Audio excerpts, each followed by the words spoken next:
So at this time, I'm going to turn it over to Chris Reed of Stoss Landscape Urbanism to introduce himself and his team. Great. Anne-Marie, thanks. Thanks to all of you for coming. Thanks to the jury for having us. It's quite an honor to be here. Thanks to the DIA for hosting, to the DIA and all its partners, really, for initiating what's a absolutely amazing, fantastic challenge. One that can help reimagine not only the campus, but the district, and really the city at large. I think there's a really huge potential here. I'll have everybody start by just simply introducing themselves. Yeah, hi, I'm Jillian Hutchison. I'm a project manager at Stoss. I'm Scott Vincent Campbell. I'm an independent artist and curator based here in Detroit. My name is Jing Liu. I'm the founder and principal of Soil, the architecture firm that's part of the team. I'm sorry. I'm Carol Huffnagel with Tetra Tech for engineering support. Good afternoon, Aaron Goodman, Community Engagement Manager at Community Development Advocates of Detroit. Great. So let's get to it. As I said, the real potential here goes far beyond any one institution, really even far beyond the district that we're sitting in today. For us, there's an ability to think about how this project becomes a catalyst for reimagining many other parts of Detroit and for really engaging all of its citizens. We've put together a very unique team to help address these challenges. We're a diverse team of designers and artists and entrepreneurs, engineers, activists, economics folks, who are all thinking about the future of places like Detroit. I think some of us live and work here. Some of us have worked here in the past. All of us share an intense passion for the city of Detroit and its people. And we share a couple other things as well. We're all interested in the role that art can play as a catalyst for reimagining institutions and cities and urban districts, and for engaging people. And we all share core values in the way that projects like this can very intentionally take on issues of equity and social justice in being inclusive and inviting to all citizens of the city. Just to tell you a little bit about the firms that are involved here, at Stoss, we're landscape architects, planners, urban designers out of Boston and Los Angeles. We specialize in reimagining, revitalizing landscapes and public places, sometimes entire cities. We do this at Harvard University, taking a once derelict space and reimagining it as a center of social life for the university at a crossroads where the university and the city of Cambridge meet. We design these spaces in ways that accommodate the everyday, just the simple desires of people to sit, hang out, congregate, interact with one another. But we also design these places to accommodate a wide range of activities and programs that invite broader and more diverse audiences into the fold. Often we're doing it in places which are pretty tough. Old pieces of infrastructure, highway infrastructure. But the whole idea is to design spaces that can be reprogrammed, reinscribed, that can come to life in many different kinds of ways through art, through performance, through communal gathering. And even just this week, this space continues to be reimagined by others. Sometimes we help clients script what could happen in a particular place, but we also intentionally leave these places open-ended, allowing for others and their imaginations to have impact on what could be. Some of our work involves working with institutions. This is the Isabella Stewart Gardner Museum in Boston. Here we were involved with the director and the curatorial teams and the architectural team at taking a once cloistered institution and opening it up to the neighborhood immediately around, both in terms of the way the landscape interacted from the inside gardens to the exterior landscapes, and also in ways that some of the program of the institution was really brought out into the public view and made accessible to a wider range of people. We work in places, too, where we take on issues of social equity, social justice, and places where we very directly engage disadvantaged communities, minority communities that sometimes have suffered for a long time in terms of the resources that they have access to. Work recently through a competition process in St. Louis where we're helping to reimagine a series of connective threads through the city, which importantly don't just touch some of the city's most prominent cultural institutions, but reach north and south into neighborhoods where poor and disadvantaged people live so that they can have direct access to work and so that investment can be made in their neighborhoods as well.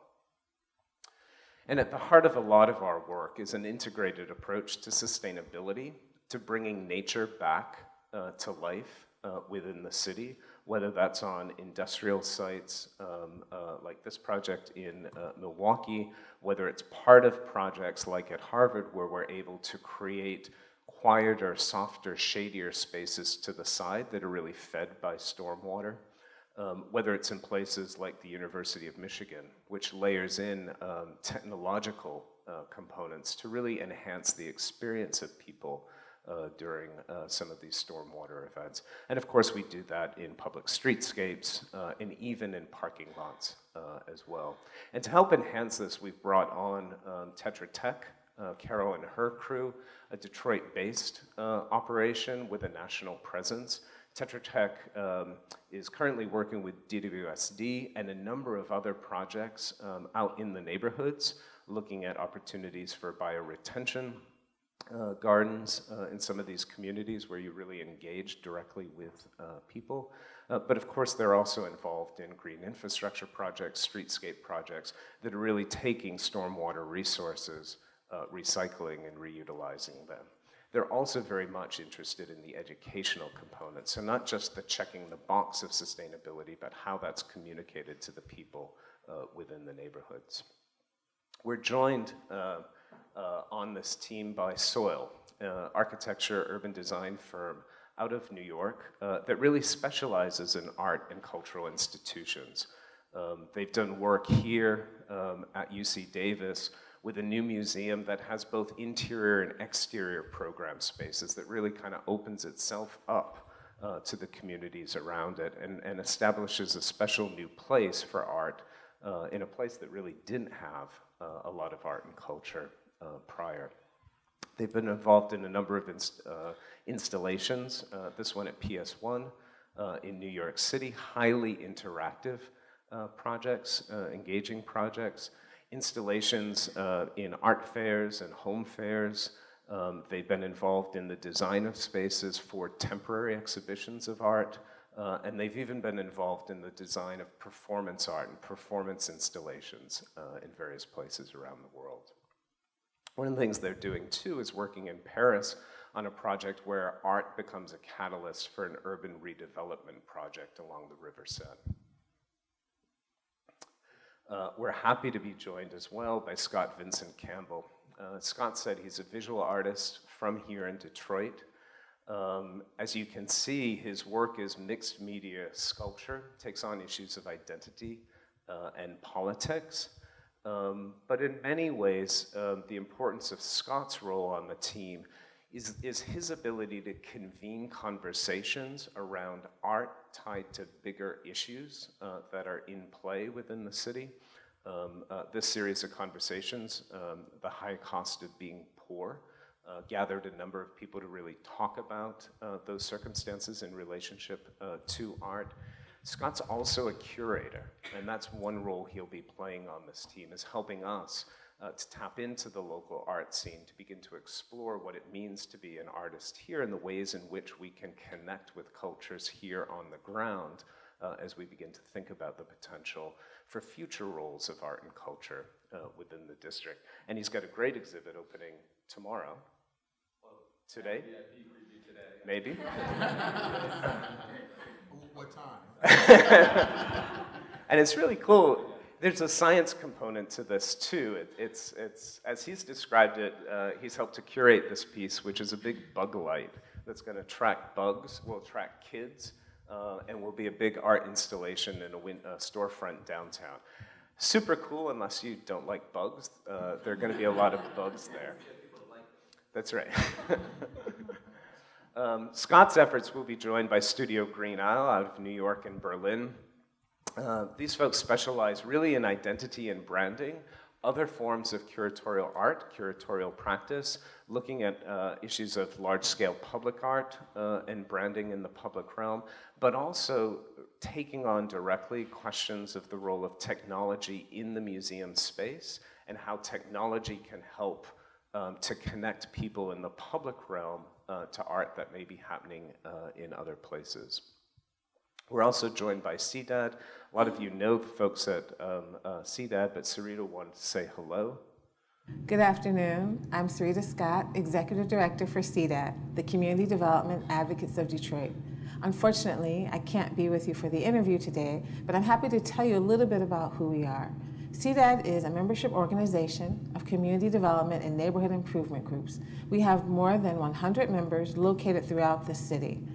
These members, and it is the fact that we're a membership organization, that will really add to our strength as the community engagement partner. And I think for us, Sarita's organization and Aaron's organization, in combination with Studio Green Isle and Scott, together form a team that's at once artists, curators, engagement specialists, and activists that are all working together in order to begin to figure out how it is that we might engage broader audiences within the efforts ahead. And you're seeing images from some of their work in the past here in Detroit. And then finally, HRNA, economics development firm out of New York City. They've done a lot of work around open space, helping to strategize the value that open space can bring to areas around it. They've been at work on a number of projects here in Detroit as well. We're involved in the High Line in New York City. And we're recently involved in a project with the Nature Conservancy here that looked at the monetary benefits of stormwater recycling and reuse. And so very much tuned into the set of issues that are in play here. So one thing to note, we haven't brought you specific proposals today. We've brought you a way to think about some of the questions that you've asked, and sometimes we're asking questions back about what are the possibilities here. I think for us it would be presumptuous to come here with a set of proposals, not having the opportunity to sit down and talk to people, to study things, and to really investigate. And so, you know, there is an opportunity, though, to build on some really strong foundations and simultaneously to break down some of the barriers that we see within the community. Of course, you've got an amazing array of institutions, which are the partner institutions, incredibly diverse, incredibly vibrant, and really world-renowned, and an amazing collection within the walls of this building and within the walls of a number of the other institutions around. Most excitingly, perhaps, you've got a great culture of public events and programming as well, and this is something that I think is really important to begin to build on. So this is the cluster of institutions within this district.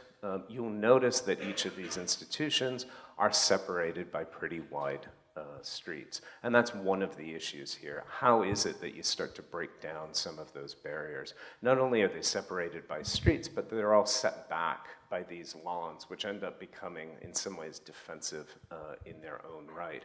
And so each of these institutions, as you know, is isolated from one another. Fronts become backs and backs become fronts. On the ground, you can really feel that as well.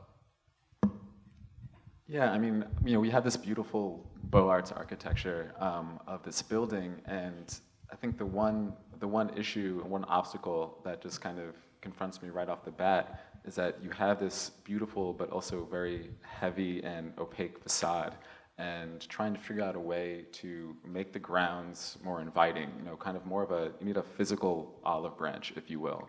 I think for anyone who hasn't already crossed through that threshold of their front entryway, it can seem very foreboding and not very inviting. And the grounds around it can be better used just to kind of make some of those gestures. You know, there's these beautiful lawns on either side, but there's not that many signifiers that you're invited to come and sit down. There's not that many tables or seating. You know, the beautiful lawn in front of the Tony Smith sculpture, you can sit down. I saw one or two people with their dogs there out yesterday, but I think there's opportunities to kind of make the grounds more inviting so that people who may not have gone into the building yet, maybe the first start is getting them on the grounds, relaxing and having lunch one day while, you know, on break from work. And then that just being that first step to introducing people to the building, the collection, the grounds, and the other amazing institutions that are nearby. And you know, one thing, so I live in New Center, and I try to bike around as much as possible. And one thing that really strikes me is that the back of the building down John R. Really is this main thoroughfare through this arts district, through this campus, but it doesn't appear that way. You know, you have the facade of the building, a major street running through it, you have a parking lot on one side, but you know, you have the Scarrow Club right there, you have the DIA, you have the Charles H. Wright, the Science Center. It really is this kind of connecting vein throughout all these institutions, but it doesn't appear that way. And as we all know, appearance does matter. It's what makes people feel comfortable coming into a space. And I think that's something that we just need to think about in terms of not only do we have wonderful collections and programming, but how do we entice people to first get on the grounds and then come into the building. Here are a couple other shots of the beautiful buildings. Like even there, just no seating, no tables, nothing that tells me I'm welcome in this space if I don't already feel that way. And I think that's what it seems to me we're really trying to do here, is how do we get people who don't already feel comfortable in the space to feel comfortable, to feel invited, and to feel welcome. There's another shot down John R. that, you know, if you even just thinking about it, if John R. was closed down, you could meander through all of the different institutions. You could go from the DIA and go over to the Charles H. Wright without ever having to, you know, cross through traffic, without having to kind of figure out where you're going, and even other simple things like simple ways finding matters that we can use so that if you happen to be visiting the DIA, which is such an attraction for either people in the city and also tourists, but maybe they don't know about the other things that are in the district. So simple wayfinding measures to allow people to go from one institution to another and make those connections. And one thing for me that I noticed a lot coming, so I grew up in New York and moved here, and one thing that was really nice in New York was even the simple gallery guide, something that lets me know, okay, if I'm at the DIA, what else is around? Something that I can pick up and look at and easily find my way to other institutions and other exhibitions or programming that I might find interesting that maybe I wasn't aware of. And you know, I know everyone has smartphones and Wi-Fi, but we also have to be conscious of the fact that in Detroit, you know, 40% of people don't have a reliable internet connection in their homes. So if all of the programming is on your website and in social media, that leaves a large swath of people out of the conversation. So there's some of these like simple measures that you can do that if you can't access it online, if there's a physical map I can grab at the DIA, which I want to come to and I tell everyone to come to when they're visiting town, they can also now pick up something physical and take it home with them, or just take it around with them and be able to make their way around the larger district and make it feel like a more kind of unified and collective front into collective consciousness. No, pass it. No, that's studio. Oh, there we go. I'm sorry. Still going. So some successful. So included in being an artist, I'm also a curator and worked in galleries for a very long time, and I've traveled around a lot around the United States and also around the globe to different institutions and galleries, and seen what works really well. And some of my favorite examples are, this is the Pan Museum down in Miami, and as you can see from the photo, the entrance and the facade of the museum is extremely permeable and inviting. It's set within a larger park and along the river, and if you're meandering there, going into the institution is a really easy and natural step. And I think that's something that allows for a lot of engagement for people who aren't necessarily in the arts. I mean, I've been sitting on the steps there and had people come up and just ask me what the building is, what exhibitions are going on there, and they seem excited to engage with what's inside the building because the outside was so inviting. And here's another plaza that Stoss actually did, and it's the same, same simple gestures of making a place, an outdoor place, inviting and letting people know that they're welcome there. This is the plaza outside of the Pompidou in Paris, and there's constantly people hanging out in the center plaza. There's another plaza off to the side, and it just makes the building, the space, the collections seem like it's public owned. And it should be. The art is for everybody. So I think if you can make the grounds feel that way, they'll feel the same way about the institutions. And Bryant Park in New York, I mean, I'm admittedly a chess nerd. I grew up playing competitive chess. And for me, that was something that actually made the city feel really open and welcome, because it was a way for me to think about and see myself belonging in these places. There's chess tables set up in Bryant Park. If I want to go to the main public library there, I'm already on the grounds. I'm already interacting with the space in a way that feels really comfortable for me. So then the extended space feels really comfortable. I feel welcome there, and it no longer seems like a barrier. And I think dealing with like the New York Main Public Library, you're dealing with some of this very similar kind of architectural obstacles to a space feeling welcoming. But the green space behind it and all of the vendors and the tables and knowing that I can go and lie down on the lawn and that's totally fine and welcome are huge steps to making the space work for everybody. And this is another little example of some of those wayfinding measures. If you're walking down the back of John R., sometimes it's hard to know how exactly do I get to the Charles H. Wright? How exactly do I get to the Science Center? And once again, going back to some of those technological obstacles, if I don't have a smartphone, I might just be content with parking my car in the DIA parking lot, going to the exhibition, and go back to the parking lot and I leave. And I may not know that I can easily walk or bike to these other amazing places that will have programming that kind of inform each other and educate the public in a really kind of unified way. And I think public art that will engage the grounds, rotating public art that will engage the grounds not only here at the DIA but of the other institutions, can be a great way to connect institutions not only physically but then also through programming. So this is a photo of a piece by an artist called Sam Van Aken. He's based up in Syracuse, and he's most well known for this piece. It's called The Tree of 40 Fruit, and he grafted 40 different kinds of stone fruits onto one tree stock. So it's a living sculpture, and when it blooms, it has all different colored blooms and foliage, and on one tree, you'll be growing plums and peaches and cherries and apricots.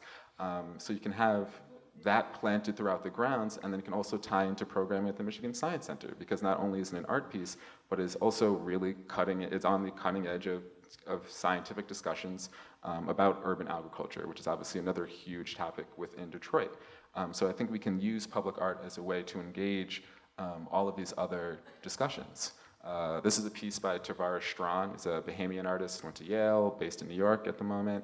I've worked with him on a couple projects back in New York, and this was something he did for the Prospect triennial now, down in New Orleans, and it was a huge neon light that said, "You belong here." Then they floated on the river on a barge, and it's a straightforward, kind of very blunt statement, but I think something like that, a simple statement of "you belong here," I think lets your audience know, have a feeling of ownership over the place, and I think that's kind of one of the core tenets that we're trying to get at, is that this place, this larger district, belongs to everyone in the city. So whether you live nearby or have to drive here or have to take public transportation, seeing something like this, even if it's a temporary installation on the front, lets you know that once you're there, you're supposed to be here. It's yours too. You're not a visitor. You live in the city. It's yours. This piece is an installation by Simone Yvette-Lay. And this one is by Kevin Beasley. They were both part of a project called In Harlem that was done at Marcus Garvey Park, put on through the Studio Museum. And it was just another example of how public art can not only engage the grounds and make them seem really inviting, seem really interesting, but also an interesting way to think about how art can unify the larger campus. And side note, Kevin Beasley was he went to CCS. He was a co-founder of Cave Gallery in the Russian Industrial Center. And I think it's an interesting way to also engage with artists who perhaps did have a base in Detroit and then moved somewhere else. You can bring them back to do temporary installations on the grounds and just make it a more inviting place. And to go back to my chess nerdum, they already have the Detroit City Chess Club that's here. Even bringing that outside in the warm weather, it's temporary chess tables and setting up a tournament. Like I mentioned, playing chess in the parks was something that made the city that I grew up in feel really open. It made it feel like mine. I could go to different places and sit down at a chess table, and I felt comfortable. And so we can build on the wonderful existing programming that the DIA and other institutions are already doing and figure out ways to move that outside, offer that olive branch to people who don't already feel comfortable here. And as a way to kind of bring other people into the fold through disparate interests. Maybe they're not interested in art, but they're interested in chess. So if you can bring them in through a chess game, and then show them they, go through different collections, you can pique different interests throughout a broad audience. Okay, here is when I start. Well, as designers, of course, whenever we are given a plot of land, whenever we're given a problem, we race ahead immediately to think about all these ideas. But this is the moment that I think that we really need to resist that urge from, kind of putting the pen on the paper and really try to think about the strategies and try to think about processes so that these ideas are given time to evolve and also incorporate other people and other constituencies and communities' expressions into that process so it becomes richer over time. So how do we make a place like this that has a lot of art institutions and cultural institutions already here, but it's not yet recognized as one coherent culture district, and make this place, as Scott said, people will come and eat their lunch on the lawn and play chess not only once a year, but all year around and all day long. So this is not a unique, obviously, problem or ambition. That there are many similar precedent that has happened around the country. And there are a few strategies I can imagine that if we proceed in thinking this together with you can be very productive. Similar to what's happening here in Dallas, and there are also in the Dallas Arts District, there are also these collections of independent and quite monumental buildings that are on the ground of lawns and open areas. And this was obviously a multi-year, more than a decade-long project that really, what I think was successful, and this is something that we would like to also start doing with this project, is to flip the outside in, as we call it. Those spaces are currently, the lawns and outdoor spaces are generic. They're kind of the outdoor space of the building. But we need to start to consider them as indoor space. And the indoor in a way that they're rooms, urban theaters that contains larger spaces, smaller, medium spaces that facilitate different kind of very specific activities, both during the day and at night, and that's the way that we can start to turn this outdoor space that's generic into very specific urban rooms. And then the other strategy that we also would like to immediately start thinking about is maybe the strategies that the Arts District at Los Angeles or Wynwood, for example, in Miami has employed, is to devise and institute and introduces very strong graphic or branding identities, which has to be, of course, authentic, and we would like to discover that by discovering what's already happening on the ground here through programming and outreach sessions. And through this introduction of a very strong identity and branding, maybe through trash cans and Facebook and virtual platforms and wayfinding, as Scott mentioned before, and it would generate enough energy and space that can be opened up for other stakeholders, such as the galleries here, or even housing development to come in. As diverse as these programs are, they all operate within this very strong framework. And the other strategies that we think can be very important and very applicable here is, for example, what happens in Brooklyn, where there are already a lot of happenings inside this previously quite closed and passive buildings and structures. And just by using events-based and performance-based and temporary and sometimes more permanent and architectural interventions to tease out and bring out what's on the inside to the outside. So previously we talked about outside in, and this is really about inside out. So all of this is making what's invisible currently, but it's already happening and existing here into the public imagination and the view. Because you already have within this buildings a very diverse and very active collection of programs and happenings. So the first step is to think about the open space around it, and not as just outdoor space, as generic, but turning them into urban rooms. And the second one is to connect them all together and start to recognize this entire district as one framework that they can all operate in, and making them into large urban ground. And these are just very quick, and it's not really, don't take them as literal proposals, but as Scott and Chris mentioned earlier, that how do we break down the boundaries so that when you're entering into some of these buildings, you're not walking, for a long time before you can get into the inside and disappear into the inside. How do we use this more temporary and more contemporary forms to occupied the ground into this semi-outdoor and indoor space, so that immediately on the street front, you're already entering to the experience of the building and the institutions. And we can also, this is again just a quick reference, imagination of how to tease out what's going on inside of these buildings towards the outside, activating the ground with the interior events. And one thing that we're also very excited with this collaboration with Scott and also Richard Tay from Green Nile is this idea of combining the physical experience with the digital technologies and virtual platforms.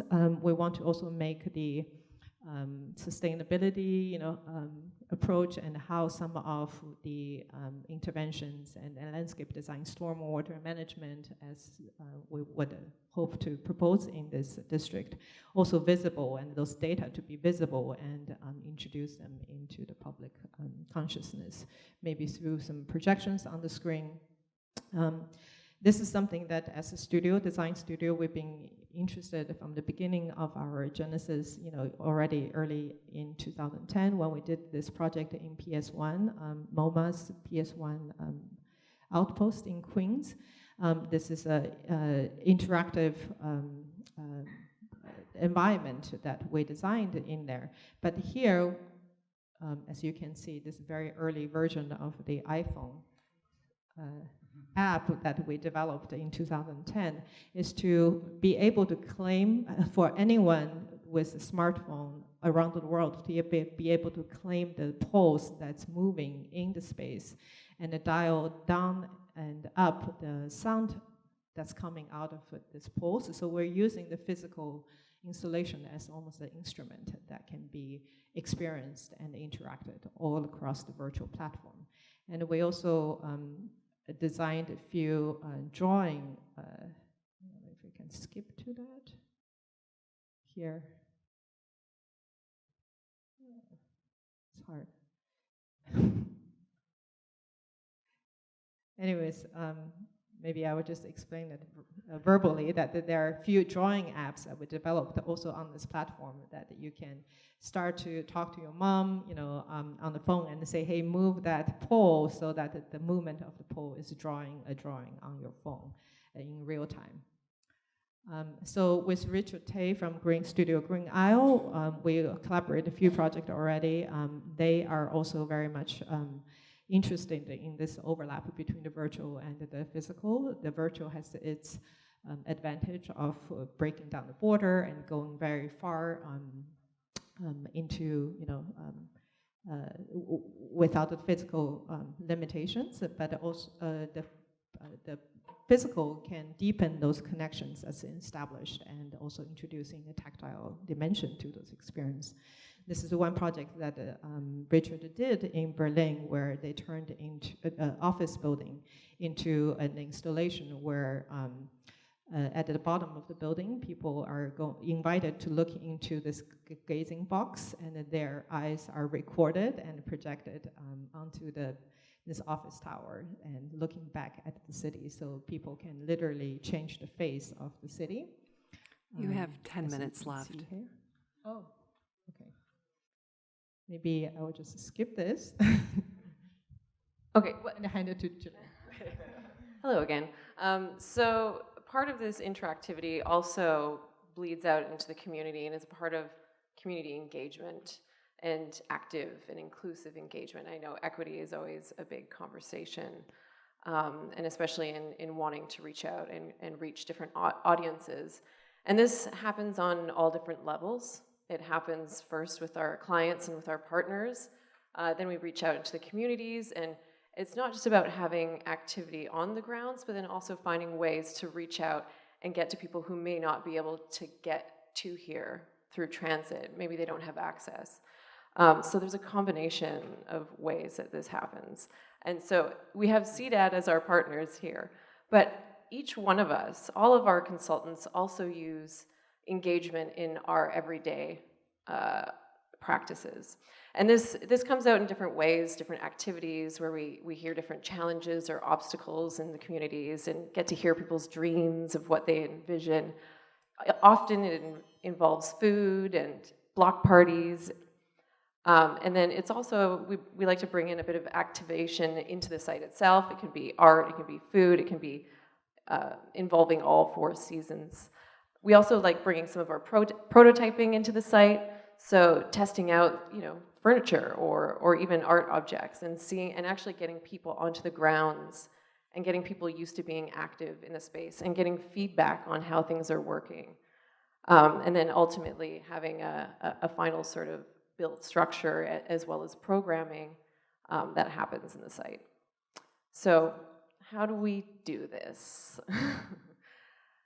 We like to consider ourselves a fun, collaborative group, both in the office with our consultants, but then we also like to reach out, obviously, with the clients and the various stakeholders, and part of our own sort of culture of engagement also happens even in the design stages as well.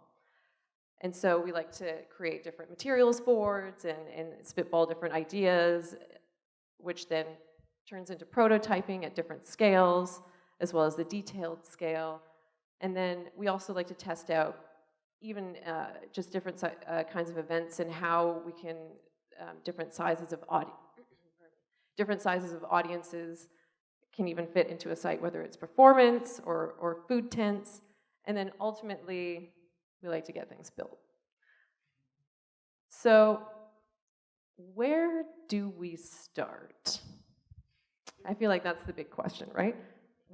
Where do we start on the grounds? Do we reach out to the community? What's next? Are there opportunities, for instance, to both activate parts of the grounds of the DIA, parts of the community, where you're actually building on moments of activity that's already happening? So for instance, the idea of looking at this street corner where you've already got an active restaurant, an active street presence, you've got a bus stop. Small things, but to kind of build on those sorts of activities and look toward this corner site as some place that you might begin to intervene and test very early on. As it's been pointed out, not everybody can get here. And so part of the effort has to be about how we go to various neighborhoods to engage residents in the places where they live. How is it that the DIA and the various partner institutions might take some of the programming that's already happening within the walls and export that to various neighborhoods to begin to draw in new constituencies, to begin to make those linkages, and to say, you know what, we've got a follow-up thing coming up in a few weeks, why don't you come down? Why don't we find ways to do that? But in all of this, I think it's really important to leverage art, design, and culture in all these strategies. That's what makes this project unique. That's why it's exciting for all of us here. Detroit's undergoing, as you know, a really vibrant revitalization at the moment. And for this project to really start with arts, culture, more diverse set of cultures and art traditions as that kind of kernel for reimagining this district, for helping to reimagine the city, I think is what excites us most. And so with that, I think we're about a minute under time. Oh no, 5 minutes. We'll give it back to you and open it up for conversation. Okay, before we begin the Q&A, I know that Salvador would like to introduce all of our jurors here. Thank you very much for the presentation, and I think it would be, as Mary was saying, good that the jury introduces itself before we start the round of questions, and I'll start with myself. I am Salvador Salort, and I am the director of the DI. Hi, I'm Rick Rogers. I'm president of The Great. Little in joke. The very good College for Creative Studies. I'm Juanita Moore, president of the Charles H. Wright Museum. I think this is on. I don't know. You can always hear me. Hi, I'm Julie Bargman. I'm founder and principal of Dirt Studio and professor of landscape architecture at University of Virginia, the great University of Virginia. And I'm Maurice Cox, director of planning for the great city of Detroit. You can see we're getting a little competitive here. There's a lot of greatness. Good afternoon. I'm Kara McCarty, curatorial director, Cooper Hewitt, Smithsonian Design Museum. I'm Mario Moore, visual artist, born and raised in Detroit, but I'm based in New York. I'm William Gilchrist, director of planning and building for the city of Oakland. That ain't got to say it's great, it just knows it is. It's all good. And I'm Jonathan Massey, Dean of the A. Alfred Tallman College of Architecture and Urban Planning at a small school in Ann Arbor.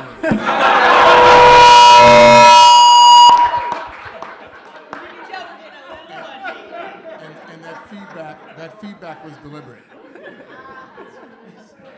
But I would love to just ask a question, actually, now that we've gotten through that. And it's an audience question that someone shared with me over the lunch break. She said she hadn't had a chance to bring it up in the last Q&A, but she said, what about winter? All these people are showing us all these pretty pictures of green lawns, and we know how hard it is to handle most of the year outdoor activity. And just to softball it a little bit to you, I do know that the Plaza at Harvard has had a lot of winter programming, bonfires, ice skating rinks, hot chocolate and coffee distribution. How do you guys think about four-season engagement? Yeah, thanks. We at Stoss have the pleasure, I guess, of primarily working in four-season environments and in very, very, very cold places. We were once asked a similar question in Buffalo, and I said, last year it snowed, X number of feet more in Boston than it did in Buffalo. And so we do have experience thinking about this and working through it. Yeah, it's cold. But frankly, the ways in which that you involve people, start to get them thinking about other things, start to get them active, moving within cold environments is certainly something that we think about. At Harvard, the winter programming involves skating, so there are temporary skating rinks. There's curling that happens on artificial ice out there. In Green Bay, Wisconsin, where it snows in May, they also have even easily deployable artificial surfaces that allow people to ice skate or seemingly ice skate across those surfaces. And so I think in all these cases, what we're looking for is what are the seeds of winter activity that we can begin to build on. I mean, certainly here the Noel night is one activity that's proven in terms of being viable within a winter culture. Montreal has a great set of winter programs and activities around snow and art and culture. And I think we just look at the opportunities here, not see it as a pitfall. It's what we live, it's where we are. How is it that we can make snow and ice an opportunity? How is it that that can become, in and of itself, an opportunity for artistic exploration, opportunity to really engage communities in some of these months. It's a fact of life. Go, Maria. So you talked, showed a lot of examples of places that had events and just spaces where the public exist and kind of just hang out. And most of those spaces have serious population density. And they also have access as far as how to get to a place really easily. But Detroit is something very different than that. So how do you get, not just depending on the actual events that already exist, because people already know about those things. So what kind of examples or things that you can possibly tell us or show us that deal with idea of infrastructure, getting people from neighborhoods that are far away here for specific events that you guys put together, and what does something like that look like to go out into populations that aren't familiar with what's going on in the DIA or the new events that are happening? So I know you all have a few ideas, but we learned from our waitress last night at a restaurant that when she worked out in Colorado, that all the activities like whitewater rafting activities would actually bring all the staff from these resorts on those trips, so that when the staff is being asked casually over dinner, what should I do, where should I go, they had experienced these activities. And so we started brainstorming last night, well, okay, who would the institutions here invite in to make sure that when kids in neighborhoods that aren't close to here, that they might know that these activities exist. So are there a group of community leaders that could be brought in on a regular basis, for instance, brought into these institutions so that when they go back to their communities, they can start to make those connections? That's one way to do it. But certainly, I mean, Detroit suffers from transit issues and mobility issues, and getting people here sometimes is going to be a problem. And so I think we need to explore. I mean, there are serious issues with that, and obviously a project like this can't solve that problem to begin with, but it can help inform the discussion around those kinds of issues and those kinds of problems. I think I also just wanted to say that I think a big part of that is, like we were talking about before, in terms of how do you export the programming that's already going on at the DIA and these other institutions to the cultural institutions that exist in the neighborhoods a little bit farther out. So if you tap into places like the downtown boxing gym, the African Bead Museum, El Museo del Norte in Mexican Town, you can tap into the cultural centers, and the populations are already going to these cultural centers in the neighborhoods. And if you can make those connections institutionally, then you give people the ability, not only the awareness of what's going on here, but there's a linkage there. And then that olive branch lets people be known that this is a place to get to. And then you have those simple little things, as much as that we can do anyway in terms of addressing transit, even if it's something as simple as having seating for the bus stop and not just the queue line.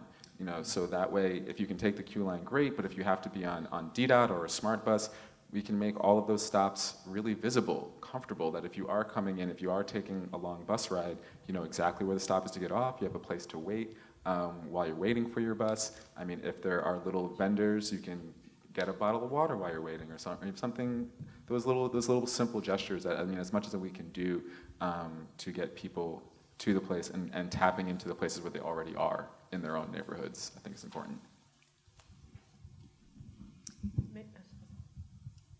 I wanted to, it's kind of the same question. Well, more or less. I just wanted to actually bring forth a question that we had sent ahead of time to the teams and just have you elaborate on it about, the district, and Chris, you opened with this, about the district being able to act, function and perform and contribute and be catalytic at multiple scales. And I think with your knowledge of Detroit through working with Detroit Future City, it'd be interesting. I'd love to hear you elaborate on that. But so it's that maybe two scales of conversation. A two-part question is talking maybe a little bit more specifically, maybe just an example or two of how the institutions here, would create their city, their world, and their community, and then then the larger scale of understanding how the district can create a relationship at the scale of the city, even the metro area. In a couple ways. I mean, the team's talked already about program activation on the one hand, talked about simple things like seating, making some of these spaces inviting so that people want to stay instead of just immediately coming out the door, getting into their car again. I also think there are simple things like tearing down barriers that exist, opening doors that have long been closed. I mean, the view across the street toward the technically front door of the Free Public Library is lined with barriers and barricades that make it seem like you're not supposed to go there. And so a building that's already set back a distance seems like it's even further away because you have to go all around. And frankly, they don't want you anyway because of the barriers that are up there. So there are very simple things that you can do to just take away those elements that say don't come here. There are also opportunities. I mean, one of the reasons we have HR&A on board is they're highly tuned to this idea that the payoff that you get from making investment in the public realm and what that catalyzes immediately around it. And I think that there's an opportunity for that here at a couple different scales. I mean, there's the parking lot out back, which is a very large-scale property, and it's central to 4 or 5 different institutions, right? It's a hub, right? And so if you imagine it as a hub that then has direct connection and access to these and a lot of events and activities, all of a sudden that becomes one hub within the kind of constellation. But there are also smaller scale lots that would be more appropriate for small scale infill, which might include galleries and studios for artists living and working here in Detroit, right? And so I think they can help us think through, how is it that investment here can have those kinds of spin-offs that begin to allow other folks to begin to kind of jump on the bandwagon, if you will. Once people see that things are moving, they'll get excited and other things can happen. That can then have reverberative effects into the neighborhoods. I mean, right now, there are equal disconnections from the institutions to some of the neighborhoods that exist, right? Blocks and roads and all those sorts of things. So how is it that you can use a project like this to rethink and remake Warren, for instance, as a street that's connective both ways, that connects directly to the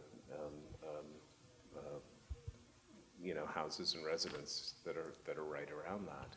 And how is it that some of these initiatives then can take on a bigger scale? So if you intervene at Warren here, to what extent can you begin to think about that as a much longer, bigger scale opportunity? I think those are some of the kernels that you can begin to think about. But we've in the conversations that we've been having in the last couple days, the idea that then you plant seeds out in many other places around really quite deliberately and make those connections in other ways, I think also bodes well. Yeah, I thought it was very interesting the way you brought HRA in your project and the kind of work that Candace and the group does in this sort of context, and understanding where market opportunities might overlay with what we've defined primarily as a programmatic or aesthetic objective. But in an urban setting like this, there's an opportunity for that value capture, and it'd be very interesting to see how that dovetails both on the site and what might generate closely. I've got a question sort of following up on Mario's point about the other examples you gave, and looking at Bryant Park. And one of the things that you always would hear from Dan Biederman or Amanda Bird when they talk about that space is how tractable it is for citizens to go in to move furniture around. Just the opportunity to move chairs, move tables, sort of own the space and the way they can innovate and be creative in it. And we haven't really explored that much in the conversations around the project to date. And I'm just wondering if you can give examples of projects where you have given that kind of latitude to residents or citizens to work the environment. If it's designed, but what's tractable, what's movable, what can we pick up and use because we're going to play chess in a place that might not have been specifically designed for it, but the shade's in it just right, and that's where we want to play. And in a context like this, Detroit, cultural institutions, all the above, what are your thoughts about how much freedom we give people to handle the space when they get in it? Listen, the more freedom you give them, the more freedom they're going to want. The more they're going to want to come back and interact in that environment. I was trying to flip to the seating photograph that Scott showed, because in many ways, this issue of how people feel like that space is theirs was very much inherent in how we approach the design of this space. The university had asked us to create a space for events and activities on a rotating basis, and we said that's all well and good, but you need to do something that's going to attract people on the everyday. As they're walking past, you want to attract them in, you want to encourage them to just sit and linger, to people watch, to kind of hang out, to do whatever they want to do. But as you know, we all have different body types. We're all shaped in different ways. We're often put in standardized chairs, and then we're sort of forced to deal with, comfortably how we kind of fit our body into that. Our approach at Harvard was twofold. One, it was to create the custom seating that you see there that's fixed, but based on changing profiles, which means that you can nestle into whatever crook in any one of those that you find most comfortable or that you want that day. Whether you have a friend or whether you want to be alone, whether you want to sit with your legs crossed or whatever, there's an idea of you can find your own place and you don't have to conform to somebody else's standard of what a proper seat is. The second piece is the movable chairs, and the two things go together there. Harvard had experimented already in its historic yard, so one of the most venerable pieces of kind of institutional landscape, right, where nothing was supposed to happen, and threw in there some bright and colorful chairs, and it completely changed the nature of that environment, not in a disrespectful way, it just allowed it to become social and accessible to people.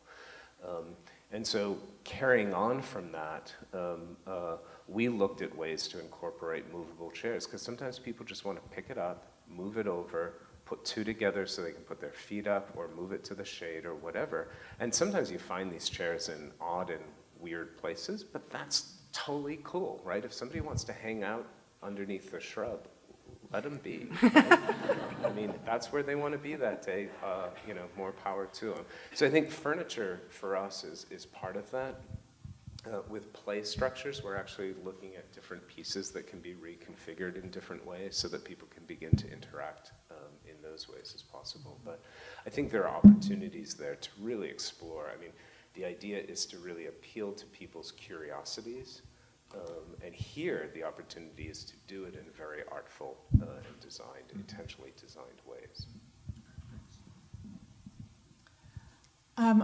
This question is more about curating, and maybe it's something for you, Scott. But you talked about turning the buildings inside out and outside in.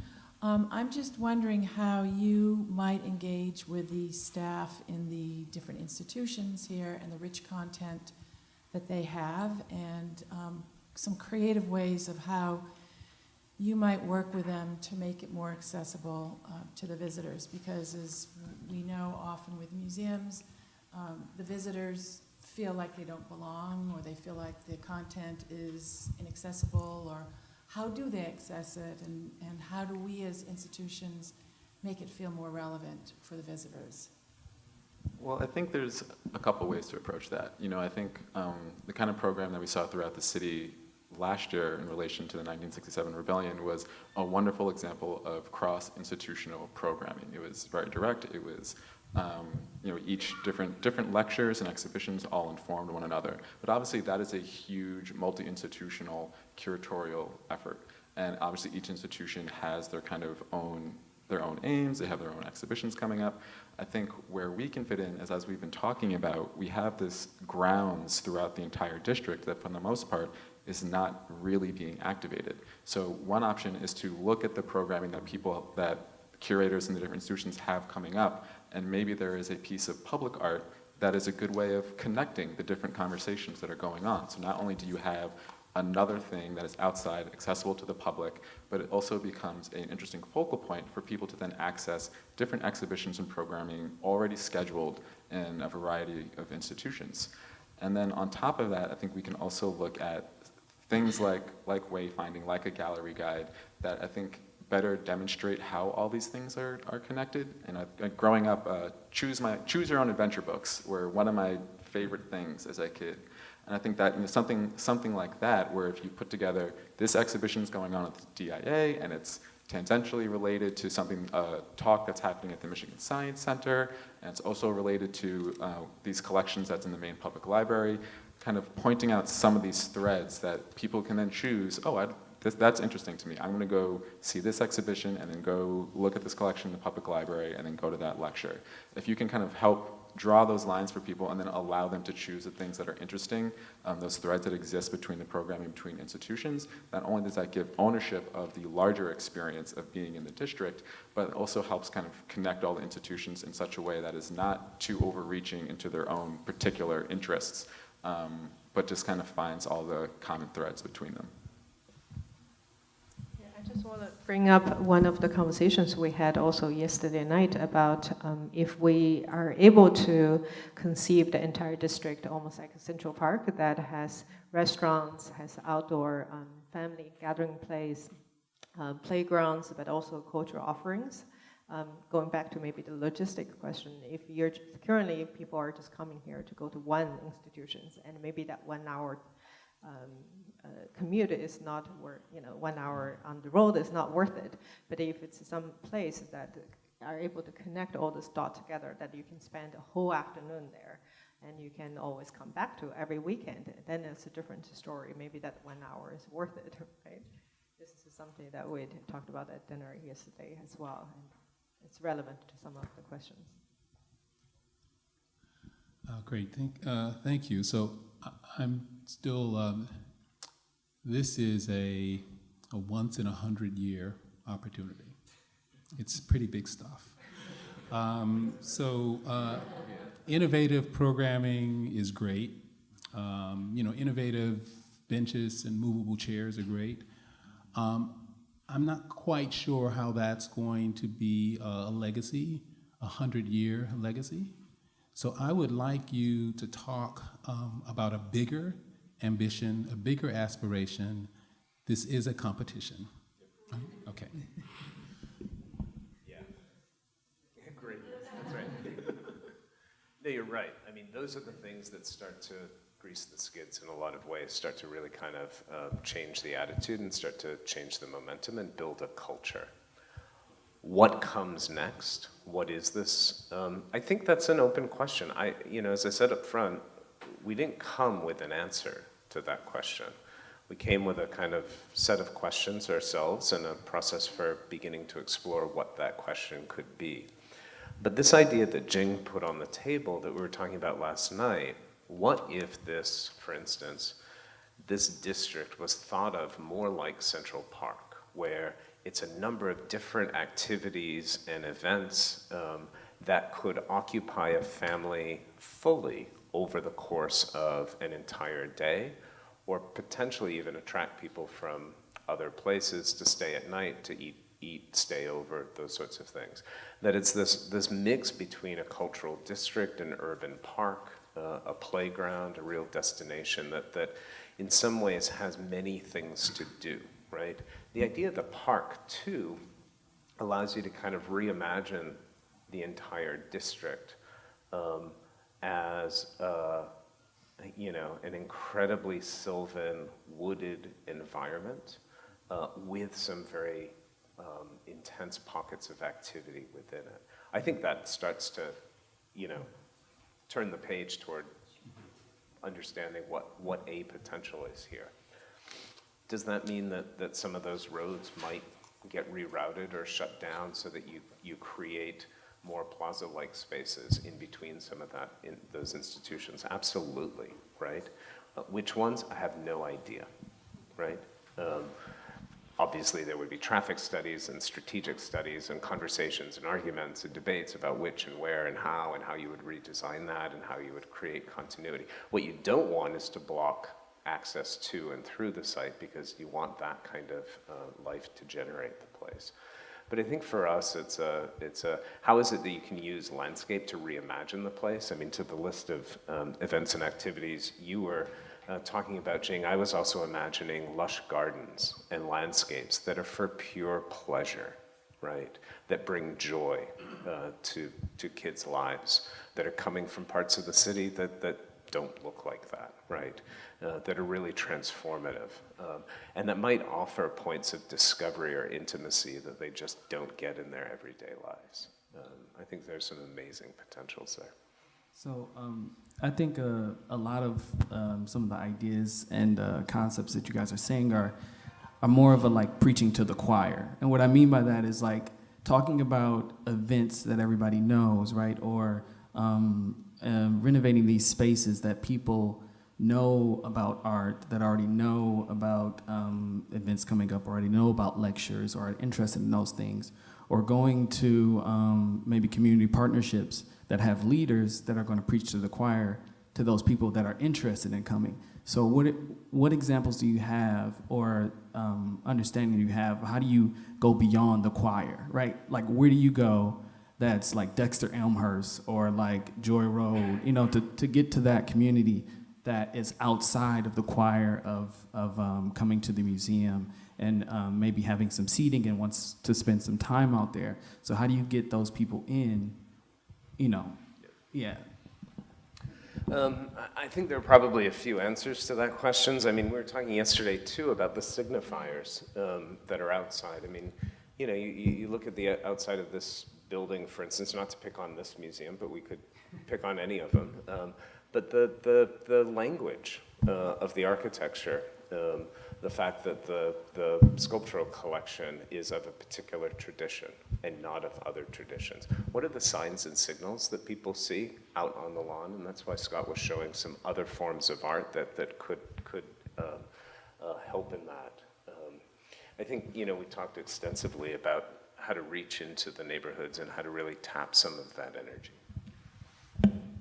Yeah, I think, well, as I'm saying, I think this is also where CDAT is going to be really important as well. But I think, you know, one thing I've tried to do with my curatorial programming is figure out a way to use art as a platform to then have these other discussions that are related to art, but also related to socioeconomic issues, political issues.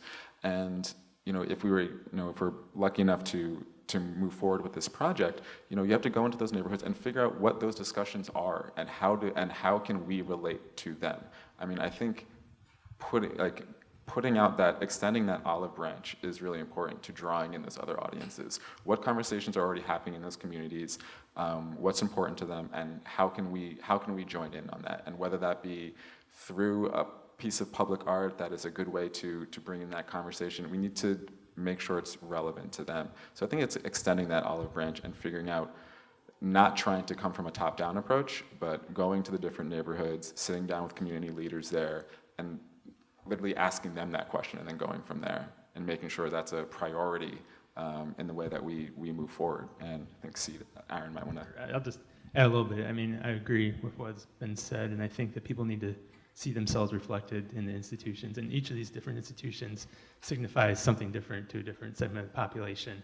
And I think, yes, I lost my train of thought there, but if people see themselves and are welcomed in, and I think that, you know, our organization has relationships as a network to actually reach a lot of different groups across the city that are at the neighborhood level, and make sure that their voice is heard throughout it.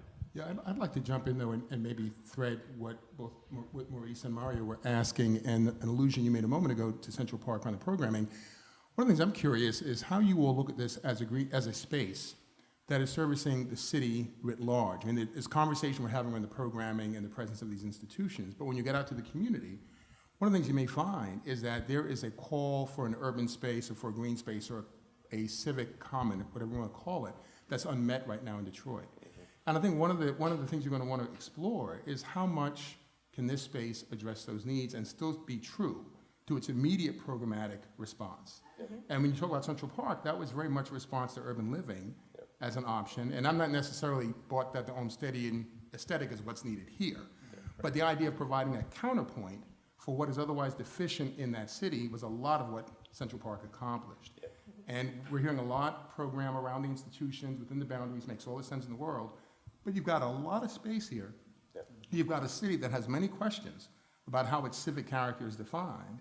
And I'd like to understand how you engage community, conversation, et cetera, and test the elasticity of what that might be for citizens who may not particularly be interested in coming into these institutions, however compelling we may make that.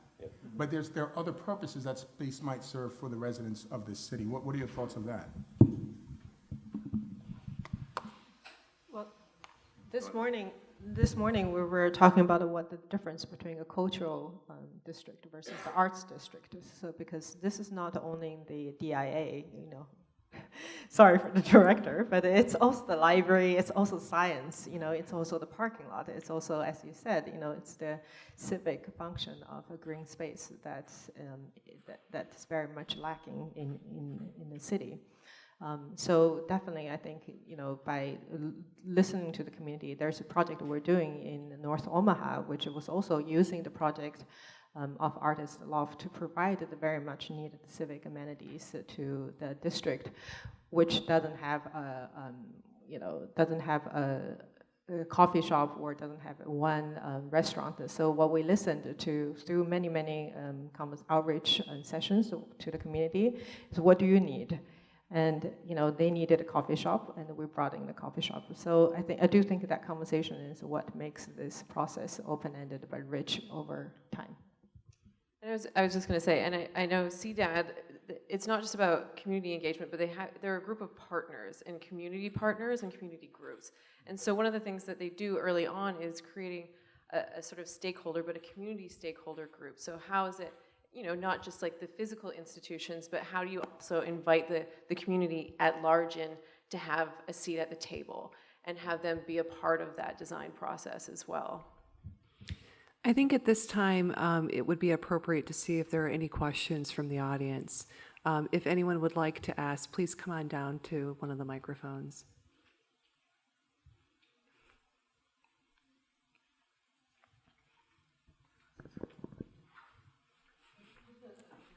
Long walk, sorry about that. I work here at the DIA.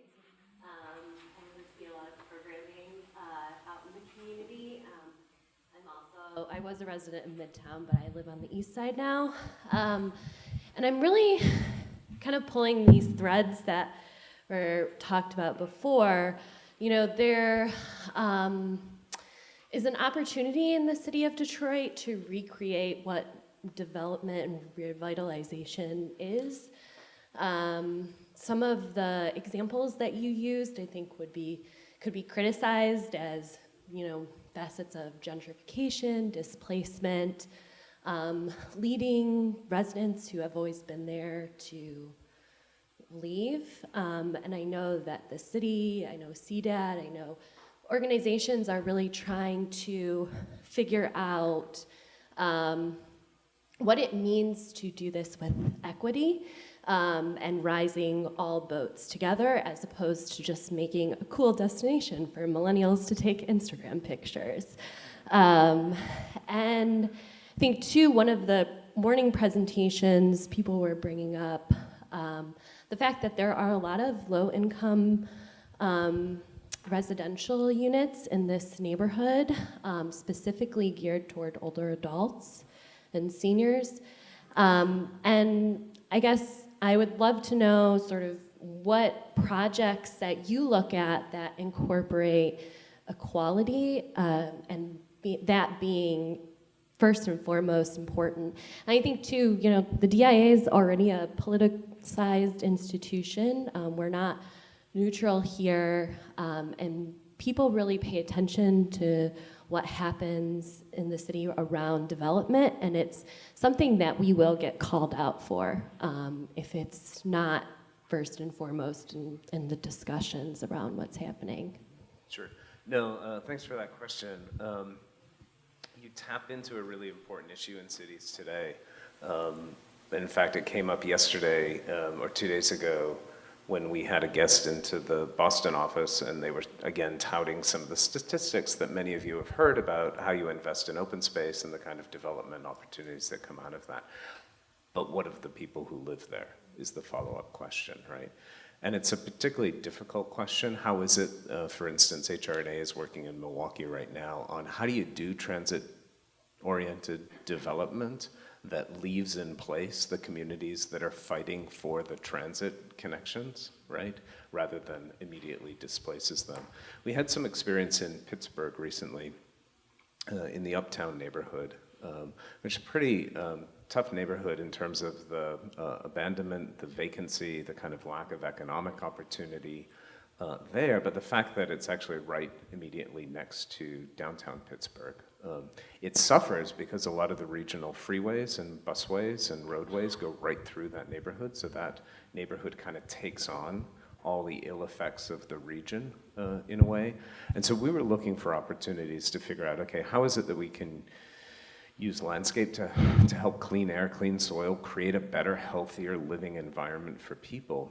But how is it that we work with our planning and policy partners to put in place zoning requirements and codes that not only grandfather in the people who live there, but find opportunities for infill development at the scale that have requirements about affordability and housing, that have requirements about the new jobs that are emerging within that district, actually go to workers who live in that district or in the couple neighborhoods immediately adjacent to that, and kind of reserve places that really are about smaller scale infill development, some of which is subsidized by other areas immediately adjacent that allow for more market rate, market-driven development. And having those two things work in partnership together is one way that some of that might be achieved. But it's a really difficult issue. And it kind of does connect back to Bill's question and Maurice's question about what is the bigger ambition of what this place could be? Is it just a destination? Or could you imagine an arts and culture district where you live and work simultaneously, right? That invite residents of all ages, of all incomes, of all ethnicities in, right, specifically. And yeah, there are these destinations, but you're really building a kind of really unique destination kind of neighborhood, right? With all the amenities of a neighborhood, schools, daycares, all those sorts of things, but the design, art, and culture are infused in all of those elements to really create a kind of unique place. I want to say something in response to that as well. So during that discussion, the high cost of being poor that I held at MoCAD, during the question and answer period, we got into a long discussion about gentrification. And one thing we talked about is that gentrification is often thought of as this bad and dirty word, but everyone likes to see their neighborhood get nicer.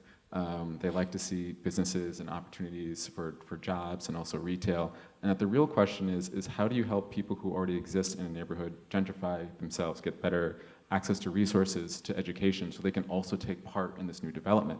And if you think about all of the educational resources that exist right here in this arts district, you can think about designing this in such a way that it also makes them accessible to people outside of it. So at the downtown youth boxing gym, they do coding sessions. It's not just a gym, but if you can figure out a way to partner with them and then also partner with the library that does exist in our district for kids who are interested in coding but don't have maybe a computer at home or a Wi-Fi connection at home, the arts district can then also become this educational district. So if you make things like putting more MOGO bike stations at the corners of the district, so if you have to take a bus in, you can get off at the stop that's on the corner and then hop on a bike, figure out little policy things you can do. Maybe you get a discounted MOGO bike share subscription with your membership to the DIA or with your library card. Some things like that, so even for people who are outside of this arts and cultural district, if you can open up all of the educational resources that exist here to the larger community, then not only does it become a nice destination, but it's also actively involved in trying to get everyone to be able to take part in the resurgence and regrowth of the city. So we're eating into the final 10 minutes here. If you'd like to make closing remarks or take a few more questions, it's your choice. Let's take another question. Okay. Is there any other questions from the audience? How about the jury? Rick? Thanks. I wanted to first get a clarification. Sorry if it's just my own confusion. You showed like the Dallas Arts District, the LA Arts District. Were you involved in that in those in any way, or were those were just sort of inspirational examples? No, those are used more as a different strategies that we can imagine as a combination. Right, but you did not. You have not. Okay, so. Though our office is in the LA Arts District, good. and we live that one every day. So that leads to my question, which is, this is a very complex project. There are a lot of stakeholders, a lot of players. There's, while the institutions are very cooperative and respectful of one another, we all, and to some extent, we have competing or overlapping or sort of differing interests. So do you have any experience working with that kind of complexity? Can you point to any projects you've worked on that have involved this many layers of challenge? And how much have you all worked together in the past? One of the most complex projects that we've worked on is one that we've just begun over the last few months in St. Louis, where you have at least 12 partner organizations plus the city redevelopment agencies, all sorts of organizations involved. And what was interesting about that is the organizers in the Great Rivers Greenway were able to very quickly coalesce a set of very separate entities that had never before talked to one another, really, or some of them had talked to each other. And all of a sudden they were put in the same room because they were asking similar kinds of questions. They don't all agree on anything, and the territory for that is 5 miles long and 5 miles tall, right? So it's it's pretty much the city, right? I joke in some ways that, that project was put on the table as a greenway, but we were asked to solve all of St. Louis's social, cultural, and economic problems simultaneously, right? And it's not really a joke, it's really what the opportunity is, but it takes some extensive working. We've spent the last couple months just sitting with those partners, stakeholders, in rooms having discussions that they've never had before. Focus group conversations around certain geographies, where all of a sudden we're asking questions about what are your plans, what is your transit study, how does that all go together? And other people in the room from other institutions are learning things they've never heard before simply because of the way that we're starting to organize those conversations. So I think that has a huge benefit, and it's one of the more, it's in process, it's very complicated, but it's also tuned to the idea that some of those stakeholders are gonna have financial interest in certain projects and not in others. And so we're trying to thread that needle as well. How is it that we can leverage those interests in certain geographies to do certain things here, there, and other interests in other geographies to do other kinds of things, all the while trying to create something that is coherent and connective and satisfies all the kind of bigger goals. We're also having very frank discussions about what does equity look like here? What could it look like here? What does it look like in other places? And how do we want to tackle that issue in a place like St. Louis? Those same kinds of questions are on the table here, and it's those same kinds of conversations. You can't really have them during the competition process, but certainly coming out of the competition process is the time to begin to have those conversations. And to the bigger point, how is it that this place is not Dallas and not LA and not something else? It's uniquely Detroit, right? How is it through these conversations with stakeholders, with partners, with citizens in other neighborhoods, how is it that we create something that resonates and that is absolutely unique, but really grounded in the spirit of what this place is about? I think that's the real opportunity and challenge here. We have 3 minutes. And part 2 of Oh, yes. So Jing and I have had a number of competition experiences together on projects. We pursued work together as well. I think with CDAD, we did a little bit of work coming out of, with some of the folks at CDAD with Detroit Future City. We've never worked with Scott, but he's kind of cool. I mean, we found a gem, and I think the conversations that we've been having the last couple of weeks are just, I hope you can see that there's actually a set of shared interests and values here, and an ease in which we can kind of talk and work with each other. Every project's new, every project's specific, and we construct the team according to what that project needs. This team would never be good on some other project. This team has been put together specifically for this project. So, a minute and a half? Mm-hmm. Good. All I really want to say is, look, thanks. This is a great opportunity. It is a once-in-a-lifetime opportunity, once-in-a-100-year kind of opportunity. And as I said early on, we don't bring the answers right now. We bring some real enthusiasm. We bring a lot of different kinds of perspectives to the table, and we bring an approach that asks certain questions. How can we break down barriers that exist today? How can we do that quickly? How can we create something that's collective, that taps into a collective conscience here? How do we make the invisible visible?